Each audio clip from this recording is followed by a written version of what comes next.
ભરૂચ નગરપાલિકા દ્વારા બાકી વેરાની વસૂલાતને લઈને કડક કાર્યવાહી શરૂ કરવામાં આવી છે।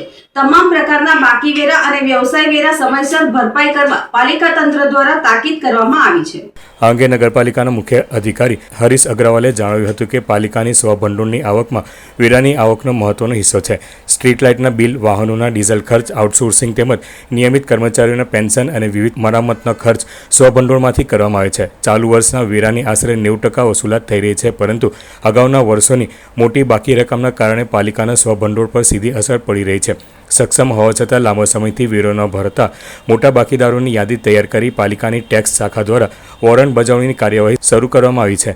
રહેણાંક વિસ્તારોમાં પણ લાંબા સમયથી વેરો બાકી રાખનાર સામે નળ કનેક્શન કાપવા સહિતની દંડાત્મક કાર્યવાહી હાથ ધરવામાં આવી રહી છે।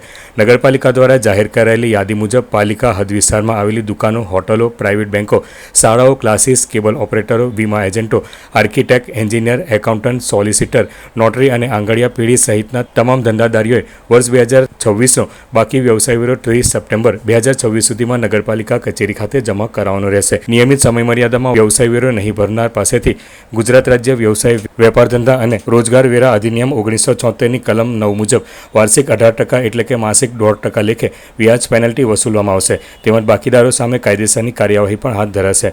નગરપાલિકા તંત્રએ શહેરના વિકાસ અને પ્રાથમિક સુવિધાઓ જાળવવામાં સહયોગ આપવા નગરજનો તથા વેપારીઓને સમયસર બાકી વેરો ભરપાઈ કરવાની અપીલ કરી છે। નગરપાલિકાની સ્વભંડોળની આવકમાં વેરાની આવક એ બહુ અગત્યનો ભાગ ભજવે છે।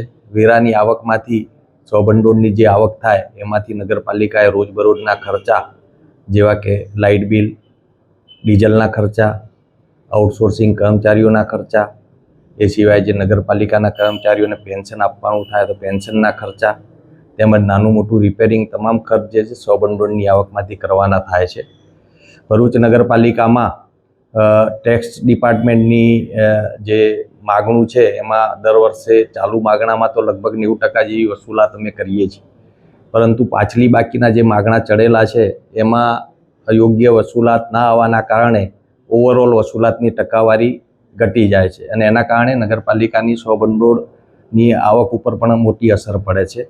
આ વખતે અમે જે પાછલી બાકીના બાકીદારો જે છે એમાં મોટા બાકીદારો છે અને જે લોકો ભરી શકે છે એ લોકો કોઈને કોઈ કારણથી ભરતા નથી એવી યાદી અલગ તારવી છે અમે, અને નગરપાલિકાની ટેક્સ શાખા જે છે એના મારફત અત્યારે આ મોટા બાકીદારોનો સંપર્ક કરી અને એમને વોરંટ બજાવવાની કામગીરી ચાલુ કરેલ છે। વોરંટ બજાવ્યા પછી ઘણા બધા બાકીદાર એવા છે કે વોરંટ બજાવ્યા પછી નગરપાલિકામાં વસૂલાત ભરવા પણ આવેલ છે અને વસૂલાત ભરી પણ ગયા છે। આ કામગીરી અમારી સતત ચાલુ રહેશે અને જે બાકીદારો જે છે એમને વોરંટ બજાવી અને વસૂલાત કરવામાં આવશે। એ સિવાય રહેણાંક વિસ્તારોમાં જેની બાકી છે એમના માટે નળ કનેક્શન કાપવાની કાર્યવાહી પણ નગરપાલિકાએ હાથ ધરેલ છે। નગરપાલિકા વતી અમે જે જનતાને પણ વિનંતી કરીએ છીએ કે ટેક્સની આવક જે છે એ નગરપાલિકામાં ભરે। નગરપાલિકાની સ્વભંડોળની પરિસ્થિતિ સારી હશે તો નગરપાલિકાએ રોજબરોજની જે સેવાઓ આપવાની થશે એમાં વધુ સારી રીતે આપી શકશે।